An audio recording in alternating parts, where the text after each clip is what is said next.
Hi everyone, I'm really sorry I couldn't be there today. Apparently it's foggy in Amsterdam, but as I look out the window, I see nothing but blue skies. Anyway, I'll be quick. Thank you so much to Simon for organising this and for all the people at the University of Copenhagen who've turned out. It's a real missed opportunity for me because I wanted to not only have a chance to promote this book, but also catch up with some old colleagues who have worked on this project for let's say too many years. I'll get right to it. I'm going to try today to give you a little bit of an introduction to the project as a whole, what lay behind it in terms of our motivation, and and some of the principal concepts that I think bring together this collection of really fantastic empirically grounded papers. I guess what we were responding to, and when I say we, say myself and my partner in crime, Joel Quirk, who's at the University of Vigneswaran. We've been working on a number of years from very much a political science perspective on the politics of mobility in Africa. And our general response to this issue was to be quite uncomfortable with the standard trope or understanding of the state and its role in controlling and regulating mobility on the African continent, both in contemporary periods and historically. We felt the political scientists had far too often gone for this understanding of a unified territorial state which attempts to prevent movement across its borders as not only the sort of thing that it was interested in studying, but the model upon which it judged all other forms of politics, all other forms of statehood. And in this evaluative process, case material, data, new findings from the continent, from sub-Saharan Africa in particular, consistently ended up being interpreted as failures to meet this norm, as an absence of a particular type of state. And this jarred very much with our understanding, particularly the sort of work that was coming out of the disciplines of anthropology, history, geography on this issue, which suggests whilst this type of state might not exist, we very much see a range of political institutions constituted in and through forms of human mobility in sub-Saharan Africa. And so the basic logic behind the project was to try and bring some of these people together and see what they could say that might be a little bit more consistent. Because on the one hand, while we read a lot and worked a lot with anthropologists and historians, we were also somewhat discomforted by the nature of their approach and their findings. Not in terms of their methods or the analytical tools that they used, but specifically in terms of the let's just say, an inability to generate general statements about things that were happening on the continent, which might, I guess, infuse broader understandings outside of sub-Saharan Africa about what the politics of mobility was about. So the idea was to bring these groups of people together, anthropologists, historians, and political scientists, and to try and develop a more synthetic statement. Now the outcome was this book, Mobility Makes States. I have a copy here. Hopefully you have one available for everyone today, Simon. And the central argument behind this book is that human mobility, I'm just going to read here, has long played a foundational role in determining what states look like as spatial and political entities and how they accumulate power and resources, the types of political policies and strategies they pursue, and how they relate to their peers and other political, social, and economic actors. Now, this obviously builds on the whole term "mobility makes states," builds on a classic work in historical sociology. Charles Tilley's work on the role of war in making state power, particularly in early modern Europe, and Tilley famously argues that war makes states, which is an attempt to capture the variety of different interactions between war making and the establishment of political institutions that led to in the end product to the modern territorial state that we know it. Now our attempt was to try and sort of use a similar type of hook for this book to really explore the ways in which mobility and the varied ways in which human mobility had constituted state power.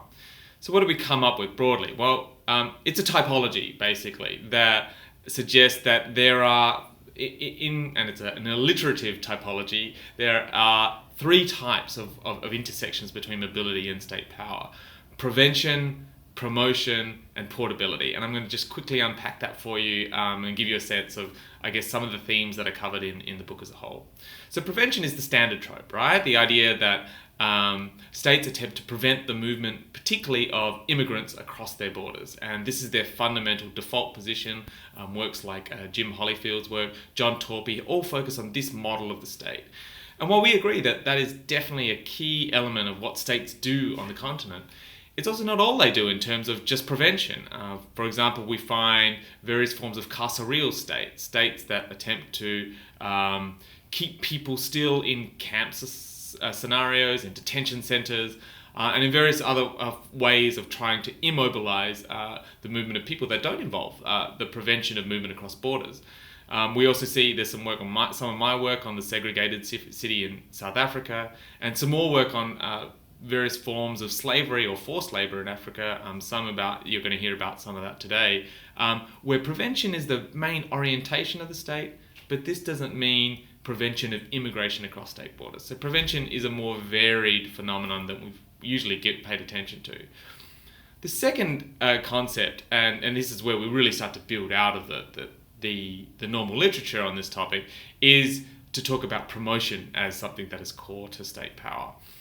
Promotion, to a certain extent, this may involve the fact that states are not only interested in preventing immigrants from crossing their borders, but also in promoting the movement of people for various reasons, for their ability to contribute to economies, to assist in a variety of processes that help to undergird what becomes the state.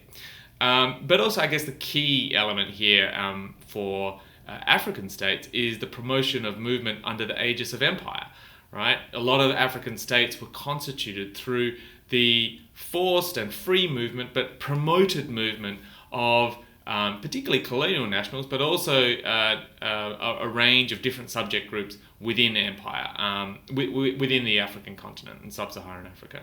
So here we have prevention and promotion as two separate orientations that coexist and constitute a variety of different forms of state in sub-Saharan Africa and need to be, we argue, considered side by side. The third element of our typology is, I guess, the least worked through, but also the one that we're most excited about to a certain extent, in that we really feel like it's pushing in new directions, and that's to talk about the portability of state power.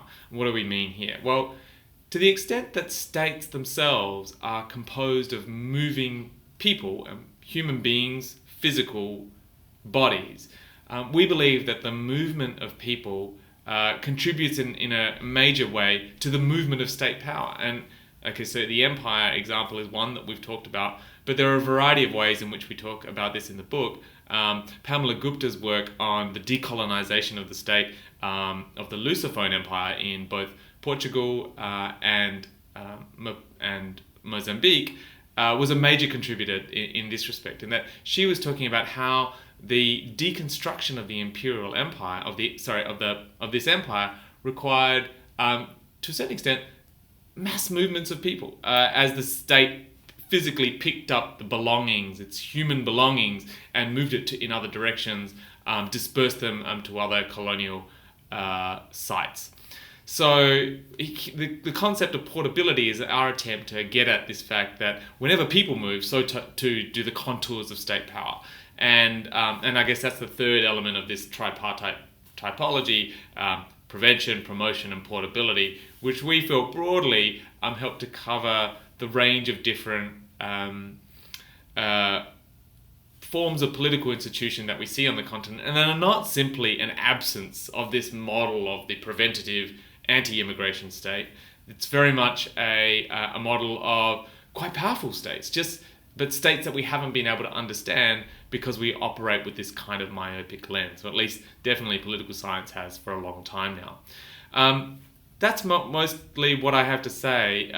You're going to hear now a range of examples of this framework in action, and I would just say, by way of preface, this was very much, although I presented it now in a very political science deductive approach. We start with a set of principles and move down to theories. The entire process that led to the making of this book, and a collaborative enterprise was very much grounded theory, starting with the data, starting with the empirics, and then us as editor trying to collate and synthesize the range of really inspirational work that we got from our colleagues, both in their field work, in their archival work. And I'm really glad that, I guess, that's going to take center stage today, because that's, like, I guess, the real selling point of the book. Just really new, interesting data, great field work, and hopefully you're going to get a taste of that today. Again, really sorry I couldn't make it. Thank you for the invitation to come and speak about this book. I'm really happy that it's out there. And I hope you have a great day.